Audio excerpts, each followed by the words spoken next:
Good morning. Late kaming pasok. Dito pala kami sa ginagawang SM ng San Fernando. Mag 8 o'clock na. Alas 8 na. Yan. Pagbigyan nyo na kasi pag umaatras. Yan.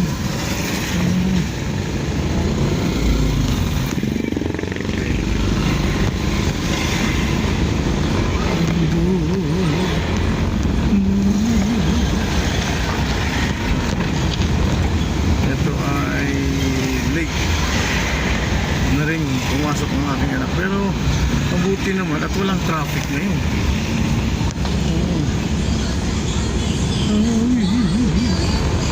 Pasasa sa'yo.